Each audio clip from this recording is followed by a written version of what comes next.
నమస్తే. Welcome to Suman TV. నేను మీ యామ్ని. ప్రస్తుతం మనతో ఉన్నారు ప్రముఖ ఆధ్యాత్మికవేత్త, ప్రముఖ జ్యోతిష్య వాస్తు పండితులు డాక్టర్ గుండపుడి శివసుధీర్ శర్మ గారు ఉన్నారు. గురుగారితో మాట్లాడి మనకున్న సందేహాల గురించి అడిగి తెలుసుకుందాం. నమస్కారం గురుగారు. శ్రీమాత్రే నమః. శ్రీ గురుభ్యో నమః. గురుగారు, ఇప్పుడు శ్రావణ శనివారాలకున్న అసలు ప్రత్యేకత ఏంటండి? అసలు ఆ రోజు ఏ విధంగా ఆచరిస్తే మంచిదంటారు ఈ శ్రావణ మాసం మొత్తం? కలౌతు కేవలా భక్తి బ్రహ్మ సాయుజ్యకారిణి అని చెప్పి శాస్త్రోక్తి. అంటే కలియుగంలో కేవలం భక్తి మాత్రమే బ్రహ్మ సాయుధ్యాన్ని పొందడానికి మార్గం. అలాగే కలియుగ దైవం ఎవరున్నారు మనకి? వెంకటేశ్వర స్వామి. సాక్షాత్ శ్రీ వెంకటేశ్వర స్వామి వారు కదా. ఆయన జన్మ నక్షత్రం ఏమిటి? శ్రవణ నక్షత్రం. ఈ మాసం ఏమిటి? శ్రావణ మాసం. ఎందుకు వస్తుంది? శ్రావణ పౌర్ణమి రోజున శ్రవణ నక్షత్రం వస్తుంది కాబట్టి ఈ మాసానికి శ్రావణ మాసం కదా. ఆ జన్మ నక్షత్రం అధిపతిగా ఉన్నటువంటి మాసంలో వెంకటేశ్వర స్వామి వారికి పూజ చేస్తే ఎంత ఫలితం వస్తుంది మనకి? చాలా ఫలితం ఉంటుంది. అంతే కదా. ఇక్కడ మానసికమైనటువంటి, ముఖ్యంగా శ్రావణ మాసంలో ఏమీ లేని వాళ్ళు కూడా ఆనందంగానే ఉంటారు. చిన్న చిన్న బీద కుటుంబం అయినా సరే ఆ ఇంట్లో కూడా చక్కగా పసుపు పూస్తారు, బొట్లు పెడతారు, ఆనందదాయకంగానే ఉంటుంటారు. మామిడాకు తోరణమైనా కడుతూ ఉంటారు. శ్రావణ మాసం అంతా కూడాను మనకు ఉండేటువంటి చింతలు మొత్తం పోగొట్టి, శ్రావణ మాసం వరలక్ష్మి అమ్మవారి అనుగ్రహాన్ని, వెంకటేశ్వర స్వామి వారి అనుగ్రహాన్ని, ఈశ్వర అనుగ్రహాన్ని, మంగళగౌరి అనుగ్రహాన్ని, అలాగే మానసికమైనటువంటి అప్రశాంతతను పోగొట్టేటువంటి చంద్రగ్రహ అనుకూలతని అన్నిటినీ కూడా మనకి వరాల జల్లు కురిపించేటువంటి మాసమే శ్రావణ మాసం. ఈ శ్రావణ మాసంలో పౌర్ణమి రోజున శ్రవణ నక్షత్రం వస్తుంది కాబట్టి చంద్రుడు అధిపతిగా, శ్రవణ నక్షత్రం అధిపతిగా ఉన్నటువంటి మాసం శ్రావణ మాసం కాబట్టి, వెంకటేశ్వర స్వామి వారి జన్మ నక్షత్రం కూడా శ్రవణ నక్షత్రం కాబట్టి ఈ శ్రవణ మాసంలో వచ్చేటువంటి శనివారాలు అత్యంత పరమ పవిత్రమైనటువంటివి. అలాగే ఒక ప్రత్యేకతని సంతరించుకున్నటువంటి రోజు. మరి శ్రావణ శనివారాల్లో ఎలా పూజ చేయాలి, ఎందుకు చేయాలి అంటే, ఎవరికైతే నవగ్రహాలలో చంద్రగ్రహ ప్రతికూలత, శనీశ్వరుడి గ్రహం అంటే శనీశ్వర గ్రహం అని పిలుస్తాం కదా, శనిగ్రహం అంటూ ఉంటారు. ఇప్పుడు అతి తక్కువగా హీనంగా చూసేటువంటి వాళ్ళు ఎవరున్నారు అంటే శనీశ్వరుడే. ప్రతి ఒక్కరు చూడండి శనిగాడు అంటాడు. శనిగాడు. ఇప్పుడు రవి గ్రహం, చంద్రగ్రహం, కుజగ్రహం, వీటిలన్నింటినీ కూడా గ్రహాన్ని పిలుస్తారు. శనిగాడు నెత్తిన కూర్చున్నాడు ఏంటిరా అని పిలుస్తుంటారు. అంటే శనీశ్వరుణ్ణి మనం ఓన్ చేసుకుంటున్నాం. మన ఇంట్లోకి ఆయన ఆహ్వానం చేసుకున్నాం, ఆవాహనం చేసేసుకున్నాం మనం. ఆ శని బాధలు, ఏళ్ళనాటి శని బాధలు ముఖ్యంగా ప్రస్తుతానికి ఉన్నటువంటి వాళ్ళల్లో మకర, కుంభ, మీన రాశి వాళ్ళు, కర్కాటక రాశి వారు, అలాగే వృశ్చిక రాశి వారు, అర్ధాష్టమ శని, అష్టమ శని, ఏళ్ళనాటి శని బాధలు ఉన్నటువంటి రాసులు ఇవన్నీ కూడా. ఇలాంటి వాళ్ళకి చాలా విశేషమైనటువంటి, అంటే వాళ్ళ కష్టాలు తీర్చేటువంటి విశేషమైనటువంటి ఒక వ్రతమే ఈ శ్రావణ శనివారాల్లో చేసేటువంటి 7 శనివారాల వెంకటేశ్వర స్వామి వారి వ్రతం. అంటే వ్రత విధానం అసలు ఏ విధంగా ఉంటుందండి? ఈ మనకి తిరుపతిలో ఎన్ని కొండలు ఉంటాయి? 7 కొండలు కాబట్టి 7 శనివారాలు. ముఖ్యంగా ఒకటి శ్రావణ మాసంలో ఇందాక మనం చెప్పుకున్న వెంకటేశ్వర స్వామి వారి జన్మ నక్షత్రం కాబట్టి శ్రావణ శనివారం 7 శనివారాల వ్రతం శ్రావణ మాసంలో మొట్టమొదటి మాసంలో ప్రారంభించుకుంటే, మొదటి వారంలో ప్రారంభించుకుంటే మనకి ఆటోమేటిక్గా భాద్రపద శుద్ధ పౌర్ణమి రోజుకి దాదాపు 7 వారాలు పూర్తవుతాయి. దీంట్లో ఒక పరమార్థం చూడండి. ఇక్కడ మానసికమైనటువంటి బాధలు పోగొట్టేటువంటి మాసం శ్రావణ మాసం. చంద్రుడు అధిపతిగా ఉంటున్నాడు. ఉత్తరాభాద్ర నక్షత్రం అధిపతిగా ఉండేటువంటిదే భాద్రపద మాసం. ఉత్తరాభాద్ర నక్షత్రాధిపతి ఎవరు? శనీశ్వరుడు. శని బాధలు, ఇందాక మనం ఏం చెప్పాం, శని బాధలు, చంద్రగ్రహ బాధలు పోవడానికి కోసం ముఖ్యంగా ఈ వ్రతం చేస్తామని చెబుతాం. ఉత్తరాభాద్ర నక్షత్రం చివరి రోజున వస్తుంది కాబట్టి శనివారం రోజున వస్తుంది. ఆ పౌర్ణమి రోజుకి దాదాపుగా ఉత్తరాభాద్ర, పూర్వభాద్ర నక్షత్రాలు ఉంటాయి కాబట్టి ఆ శనీశ్వరుడి బాధ నుంచి శాశ్వతమైనటువంటి విముక్తి కలగడానికి వ్రతం చేస్తూ ఉంటారు ఈ శ్రావణ శనివారాల వ్రతం.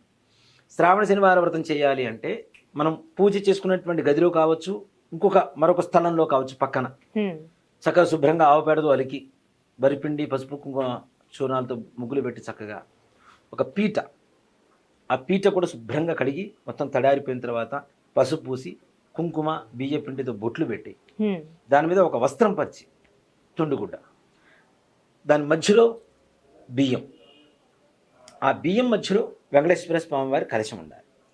ఈ కలశం ఎలా ఉండాలి? బంగారంతో కావచ్చు, రాగితో కావచ్చు, ఇత్తడితో కావచ్చు, వెండితో కానీ, చివరికి మన మట్టి ముంతలు ఉంటాయి, మట్టి పాత్రలు, అవైనా సరే కావచ్చు, మన శక్తి అంతే. భగవంతుడు కొండంత దేవుడు కొండంత పత్రి తీసుకురాలేం కాబట్టి చిన్న ముంతైనా పెట్టుకొని దాంట్లో కొద్దిగా నీళ్లు పోసుకొని దాన్ని కూడా శుభ్రంగా చుట్టూ పసుపు కుంకుమ పూసుకొని వెంకటేశ్వర స్వామి వారి తిరునామం అంటాం కదా, నామం పెడతాం కదా, అలా నామం పెట్టి కొబ్బరికాయ కూడా శుభ్రంగా పీచు మొత్తం చుట్టూ ఉండేటువంటి ఆ రజనంతా కూడా మొత్తం శుభ్రంగా తీసేసి దాన్ని కూడా పసుపు పూసి అక్కడ కూడా నామం ధరించి ఒక బ్లౌజ్ ప్లీజ్ మనకి ఏదైతే రవిక వస్త్రం ఉంటుందో ఆ వస్త్రాన్ని చక్కగా ఫోల్డ్ చేసేసుకుని మడత పెట్టేసుకొని త్రికోణంలో స్వామివారి కొబ్బరికాయ మీద పెట్టేసి దానికి కూడా బొట్టు పెట్టేసి వెనక ఈ కలశం వెనక వెంకటేశ్వర స్వామివారి పటం ఉండాలి. ఆ పటాన్ని కూడా చక్కగా బొట్లు పెట్టుకోవడం.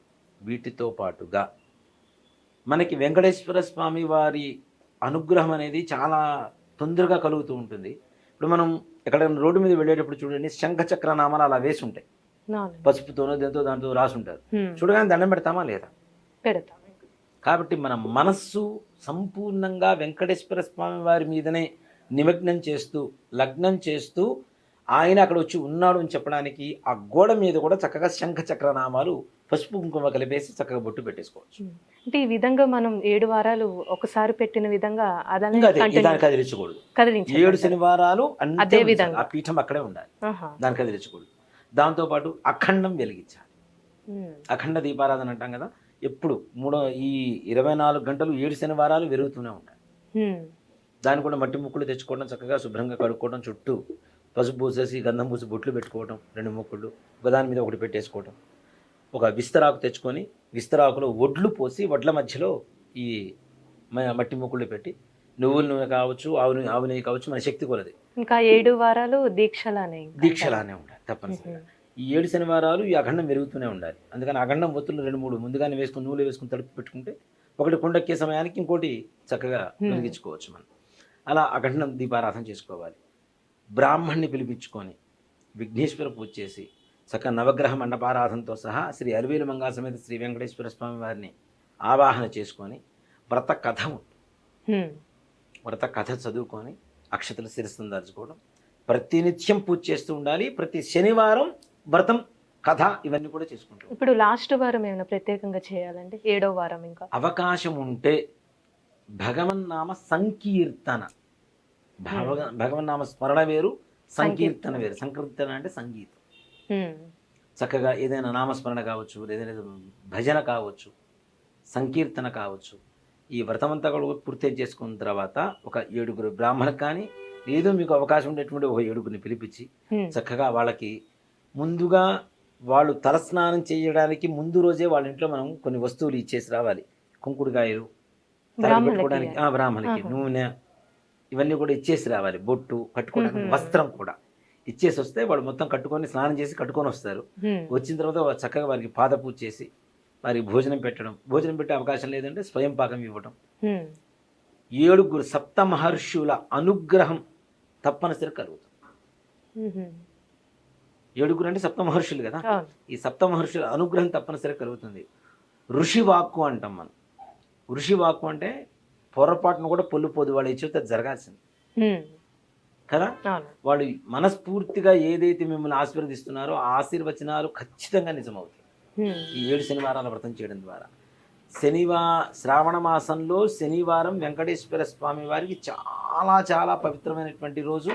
శ్రావణ పౌర్ణమి రోజు కూడా స్వామివారికి చాలా ప్రీతికరం. అంటే మధ్యలో ఏమైనా ఆటంకం అలాంటివి వస్తే ఆ వారం ఆపేసుకొని మరుసటి వారం చేసుకోవచ్చు. అంటే అది 7 వారాల కింద అవుతుంది అంటారు. ఇప్పుడు ఆడవాళ్ళకి ఇబ్బంది లేకుండా ఉండదు కాబట్టి దాంట్లో సమస్య ఏం లేదు. చక్కగా మరుసటి వారం కౌంట్ చేసుకొని చేసుకోవచ్చు వారు. ఈ విధంగా చేసుకుంటే వెంకటేశ్వర స్వామి వారి అనుగ్రహంతో కలియుగంలో ఆయన దగ్గర ఎంత ఐశ్వర్యం ఉందో అంతటి ఐశ్వర్యవంతులుగా మారడానికి మంచి అవకాశం దొరుకుతుంది. ఈ శ్రావణ శనివారం 7 శనివారాల వ్రతం, వెంకటేశ్వర స్వామి వారి వ్రతం. చక్కగా పుస్తకాలు దొరుకుతాయి, వ్రత కథలు మనం చదువుకోవచ్చు. దాంట్లో పూజా విధానం దొరుకుతుంది. ఇది చేయండి. ఇది చాలా తక్కువ మందికి తెలిసినటువంటి ఒక వ్రత విధానం. చాలా అరుదుగా వెంకటేశ్వర స్వామి వారి మీద అత్యంత ప్రేమ, ఇష్టం, భక్తి ఉన్న వాళ్ళకి కొంతమందికి తెలుసు హ్మ్. ఈ వ్రతం సంగతి. ఇది చాలా మందికి చాలా తక్కువ మందికి తెలిసినటువంటి వ్రతం ఇది. హ్మ్. నిజంగా చెప్పాలి అంటే మన యూట్యూబ్ చరిత్రలో కూడా ఎవరు చెప్పుండరు ఇదే మొదటిది అని అనుకుంటున్నా. నేను అనుకోవడం అయితే చెప్పుంటే మనం ఏం చేయలేం, కానీ తప్పనిసరిగా చాలా అరుదైనటువంటి వ్రతం, చాలా పవిత్రమైనటువంటి వ్రతం, చాలా పటిష్టమైనటువంటి, తొందరగా భగవంతుడు మన చెంత చేరి మనల్ని అనుగ్రహించేటువంటి ఒక విధానం. ఈ విధంగా చాలా చక్కగా తెలియజేస్తారండి. ధన్యవాదాలు. శ్రీమాత్రే నమః. శ్రీ గురుభ్యో నమః.